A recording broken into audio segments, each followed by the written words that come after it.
It's time.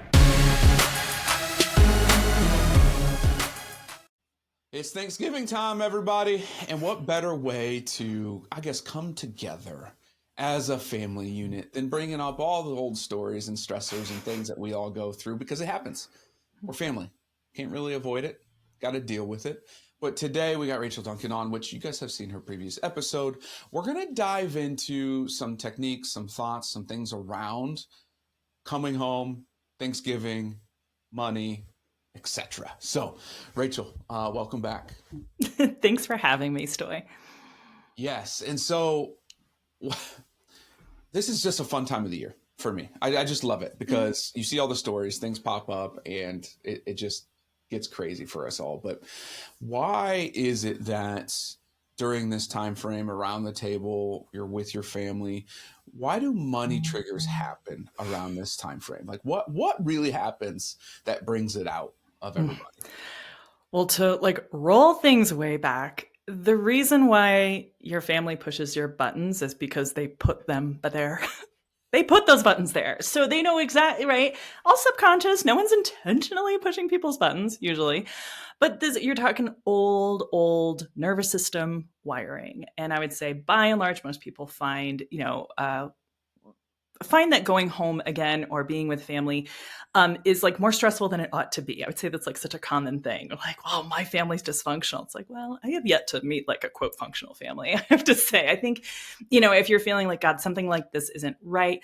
Also, if you're feeling like, oh, I'm 14 when I go home. I find that a lot when I'm with my family. Like, oh, I'm a teenager again, even though out in the world, I'm a pretty functional adult. So it's just interesting and very normal for the family system, as we say, to snap you back to an earlier time. It's just very normal. Not saying it's good or bad. It just is a very common phenomenon.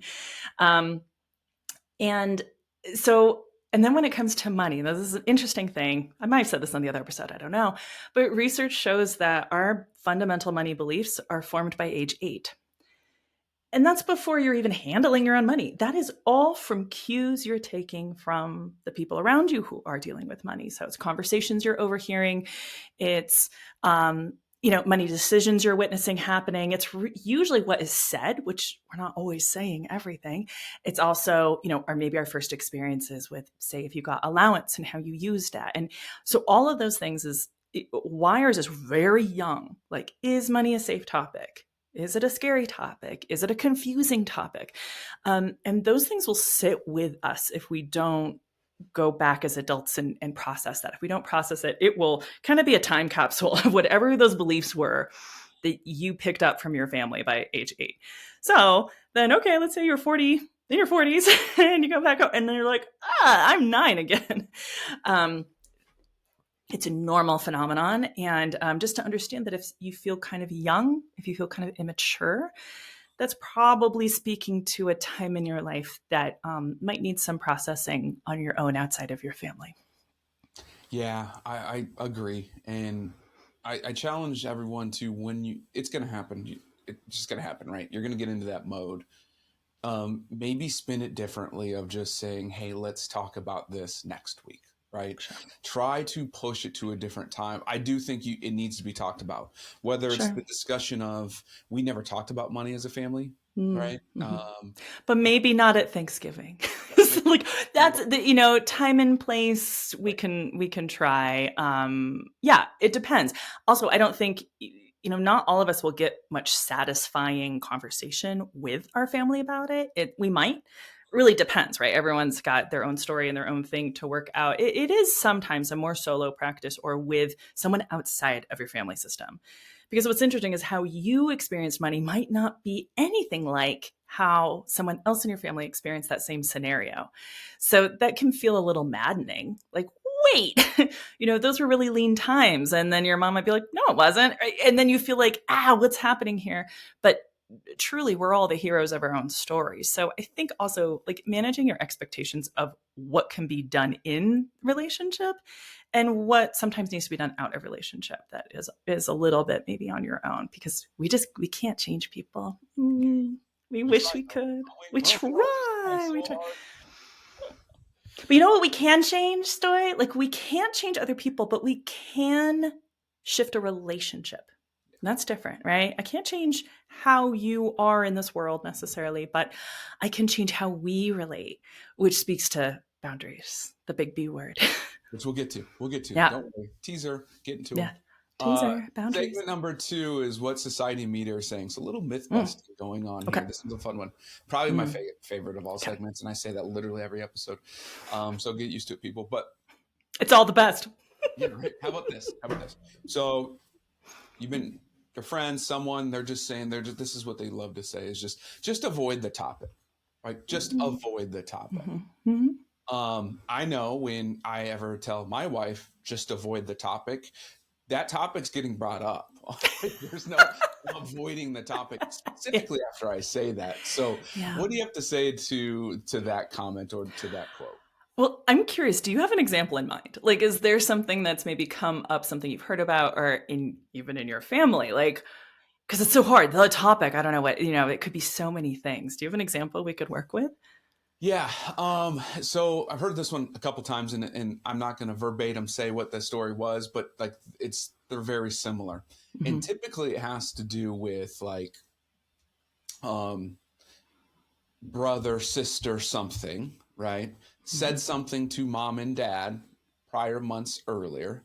Mm-hmm. This scenario actually had to do with a birthday party and why the grandparents went to one grandchild's and not the other grandchild's, right? Okay. Yeah. That situation.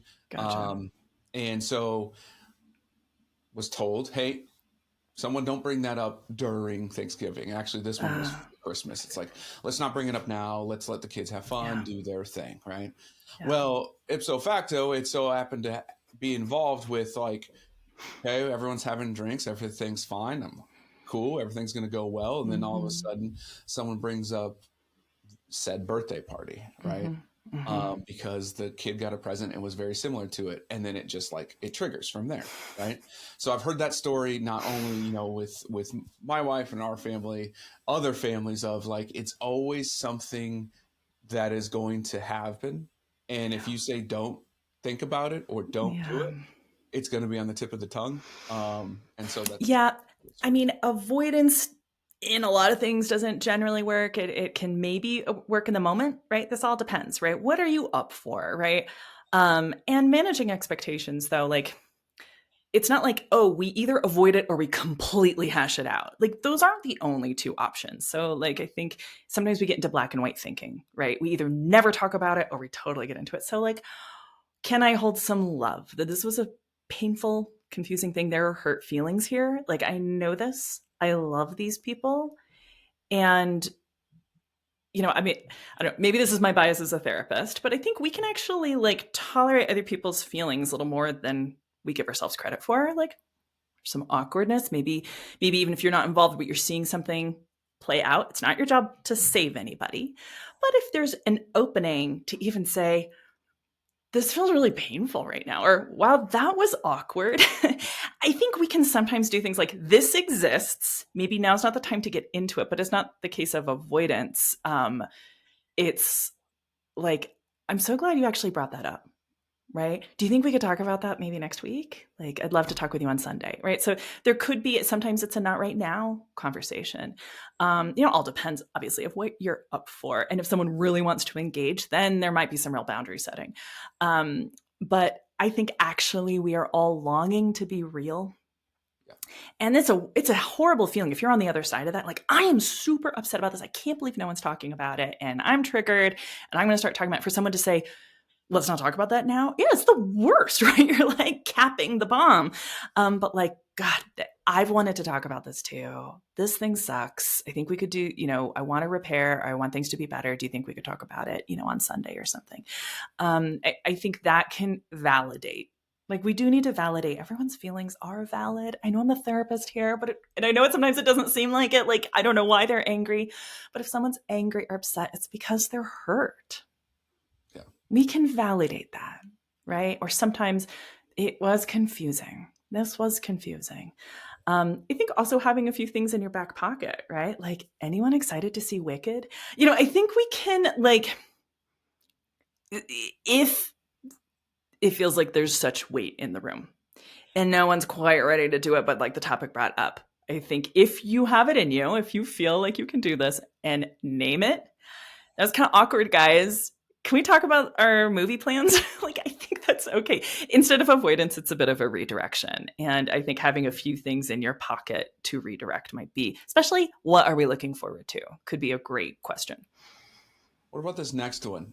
Just say yes to everything to keep the peace.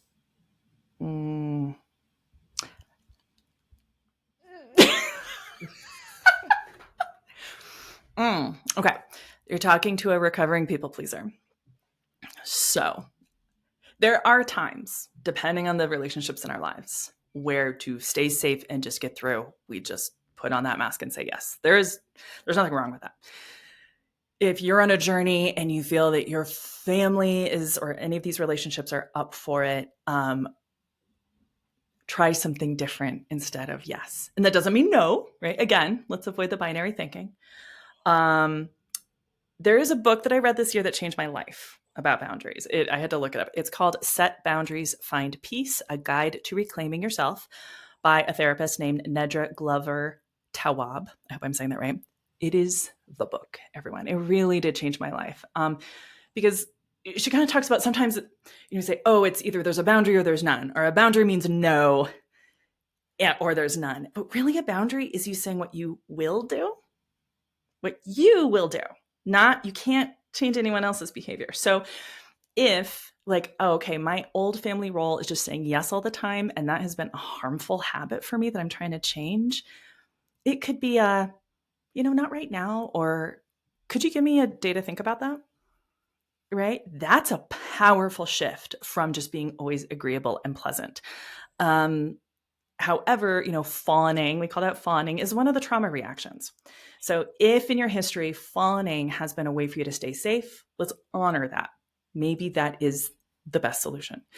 But if you feel like there's a little bit of room to start establishing yourself as a grown-up with your family, it could be like, you know what will work for me? Right? Everyone's like, hey, let's all get together and go to this movie. And you really don't want to, or let's say financially, you can't afford it or whatever. Be like, I love that for you guys. I'm going to sit this one out, but tell me how it goes. Right? There's still kind of a yes in there. You're still being pleasant and agreeable, but isn't that a powerful boundary? Play with that. And I'll say, if you are on your own personal journey, trying to change some of your habits, your family unknowingly, all subconsciously, will try to snap you back to how you were.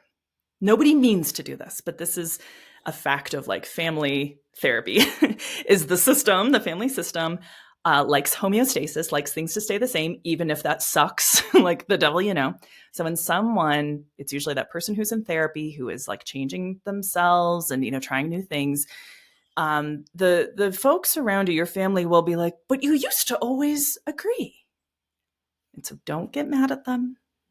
That's them pulling back to homeostasis. They're just not on the journey you're on.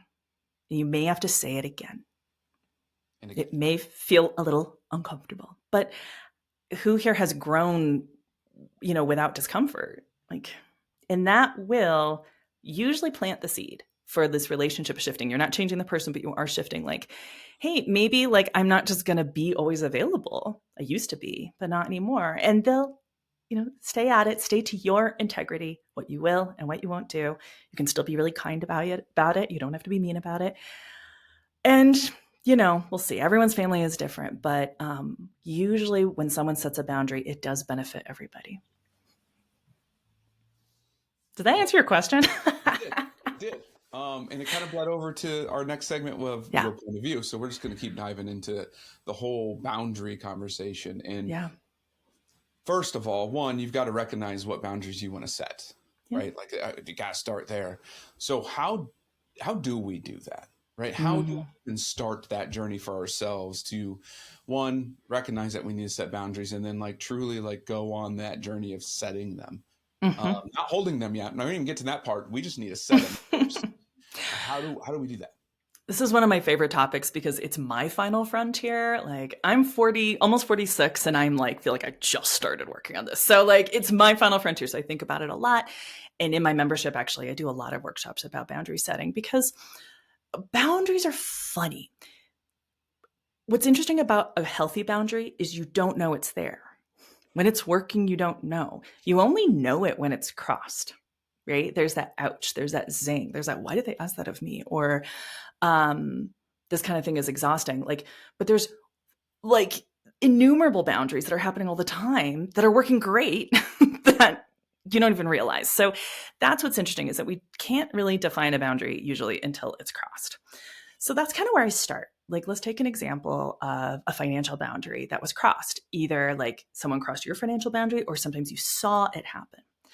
So that could be the first thing is like, okay, how do I know? And usually it's a sensory feeling, right? I get a pit in my stomach or I start sweating or I want to get out of there or, I do a trauma reaction, fight, flight, freeze, or fawn, so it's like, oh, okay, that's how I know when it is happening. So that's really good, right? Like when I get that feeling, there's some boundary stuff happening here.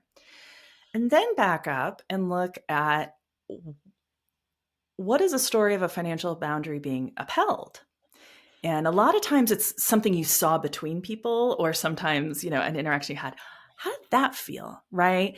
Some examples that I've heard is like, oh, my friend, we were all going to a concert and they said, you know what, that's not, I won't be able to afford that. I'll see you guys later. And this client kind of witnessed that happening and was like, what? Like they did the thing that I wish I'd done. I couldn't afford it either, And so I think paying attention to other people, maybe behaving in ways that you feel like has a lot of integrity or taught you something or gave you a boundary there. And then how did that feel? Oh, that is often, I feel whole. I felt seen. All kinds of sensory things. And of course, I'm an art therapist, so we make two images. We make an image of what it feels like to have a boundary crossed and an image of what it feels like to have a boundary upheld, financial or otherwise. And now we have two very real, like sensory experiences and depicted visually. And they're usually really, really telling, right? And we're really looking at the differences between these two feelings. So then we're going to take that image, that experience of a boundary being upheld. And like, this is something you can feel and notice where else you feel it in your life. So, I mean, this is a more of the therapist's approach to it, but we all know the difference. And I'd say like dial up your sensitivity to really feeling that. Notice there are people in your life who might have some, different kinds of boundaries or boundary practice around some things. And if you notice it and you're like, God, I wish I could say that, sit with that. What would that feel like? What would that be like to set that kind of boundary? So, yeah, did that answer your question or did that? Yeah. Yeah.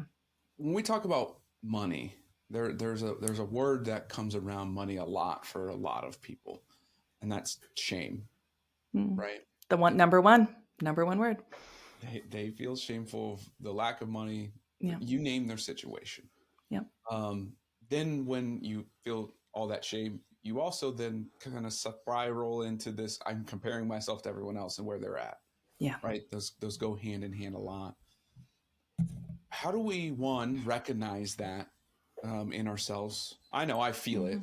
Yeah. Others might not have recognized that, but it's a visceral feeling for me when I get into that little spiral and Yes. not okay. So one, how do we feel it? And then what's a good tool to get us kind of not out of it, because it's not the easiest thing to do, but at least right-sized a little bit?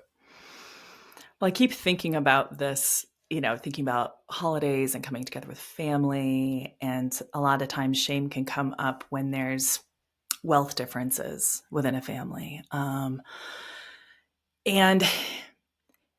Brene Brown has taught us that shame and guilt are kind of cousins, but they are different actually, right? Shame is, I'm a bad person. And guilt is, I made a mistake. I did something I wish I hadn't done. So I think one thought exercise, if you're feeling shame about your financial situation, or for example, with a lot of people I work with, like I feel shame about how much I spend. Could I literally replace the word guilt and put that in instead of shame in that script?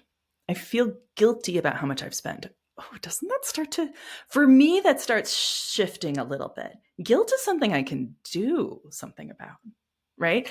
Like, oh, how could I not feel guilty? Oh, I'd love to, spend with more integrity or build up my savings. Now we're going somewhere because it isn't like about me as a human. It's not about my validity. So I think that's just like on its basis, I would write down the nasty old script you got about yourself right now, right? Like I have a lot of shame. I feel I have a lot of secrets. I have a lot of shame about my financial situation, and just try out. I have a lot of guilt about my financial situation.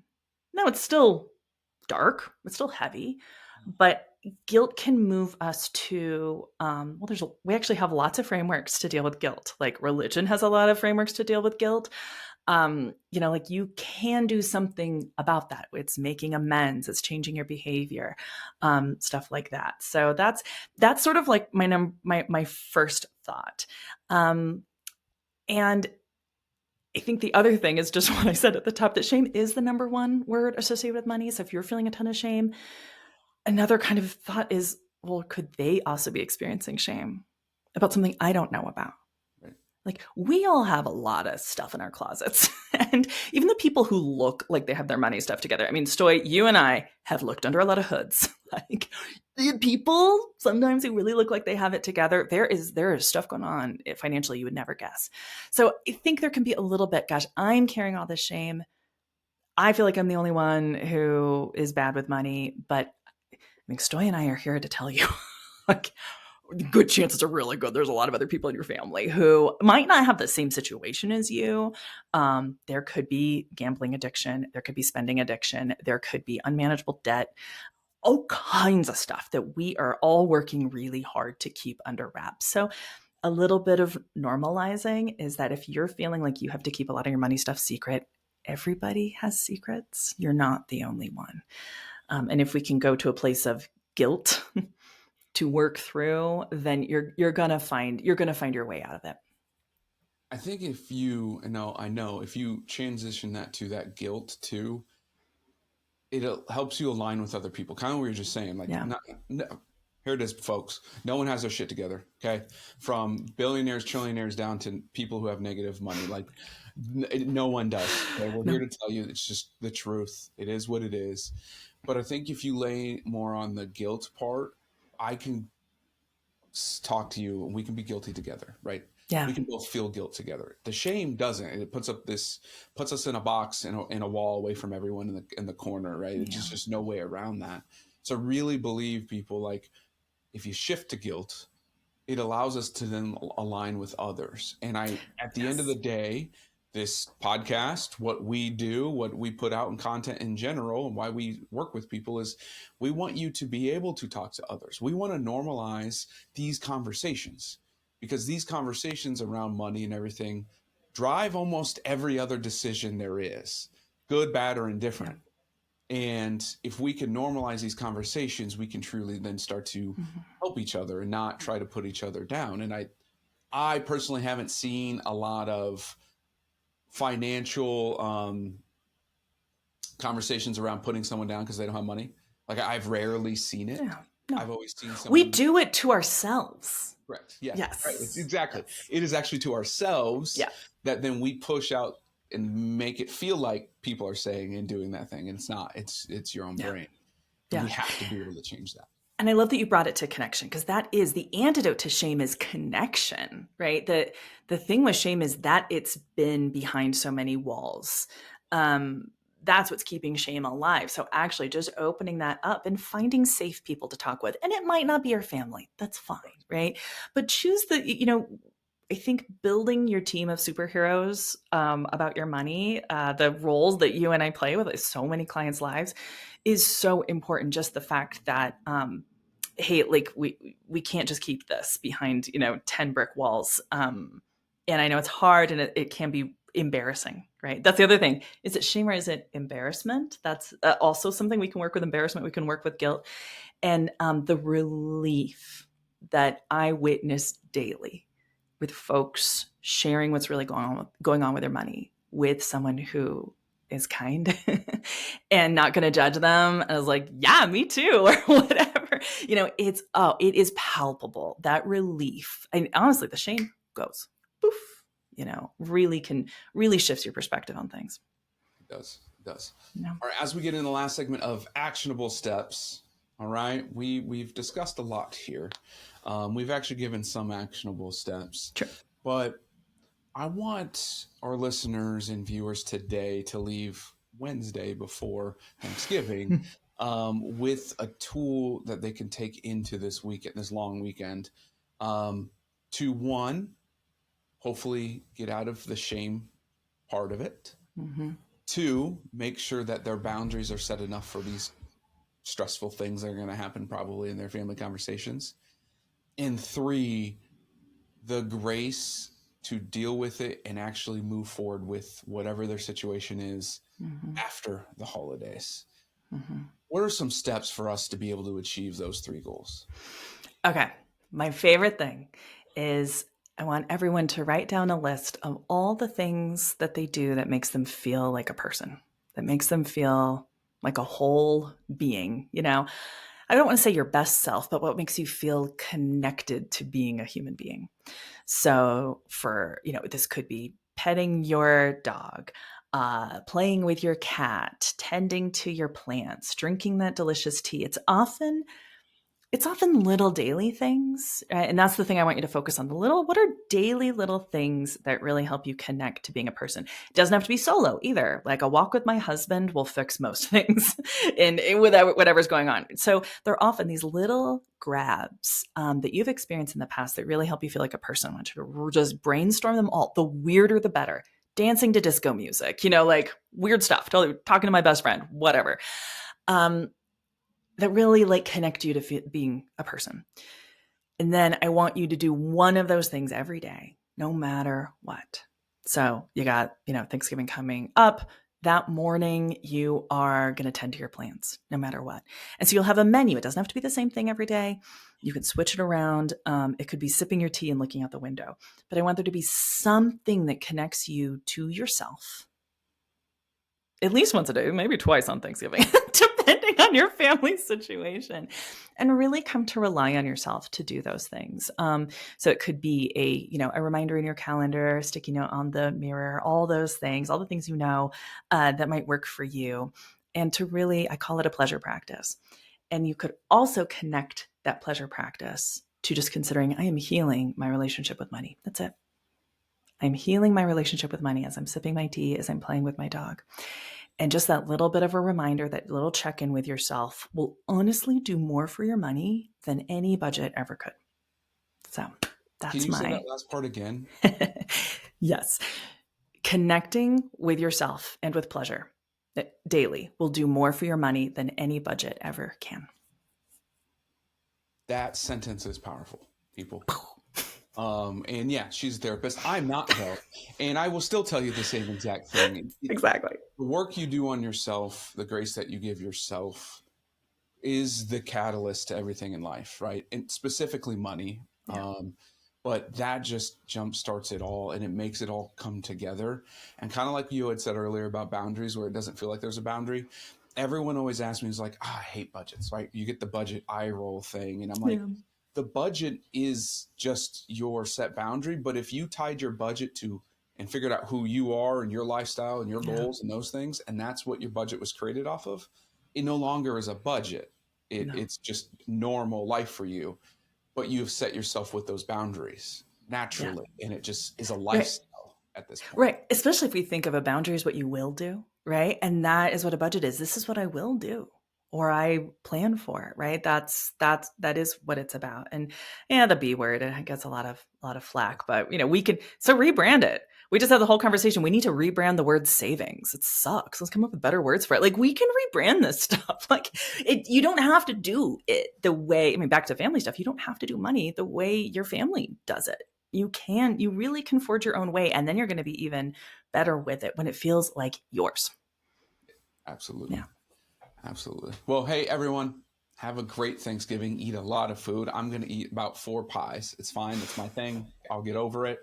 But Rachel, appreciate you coming on. We'll look forward to having you in the new year as well, where we dive a little deeper. Everyone, a little tease here, and I'm going to throw it into this episode of we're actually going to have part of our collective, about 5 of us, more on a panel going through more of these cases from all of our different perspectives. And it's going to be really, really cool because it goes deeper and it allows you in one scenario to get 5 different minds from 5 different walks of life attacking one issue. So everyone stay tuned. Have a great holidays. And Rachel, appreciate you coming on. Love talking with you. Thanks, Toy.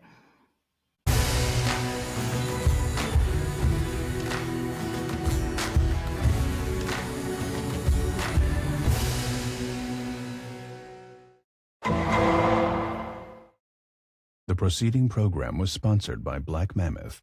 Any awards, rankings, or recognition by unaffiliated third parties or publications are in no way indicative of the advisor's future performance or any individual client's investment success. No award, ranking, or recognition should be construed as a current or past endorsement of Black Mammoth. Information regarding specific awards, rankings, or recognitions is available on the Black Mammoth website, www.blackmammoth.com.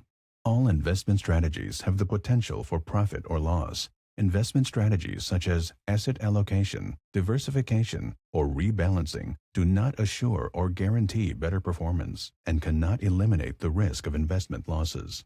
There are no guarantees that a portfolio employing these or any other strategy will outperform a portfolio that does not engage in such strategies.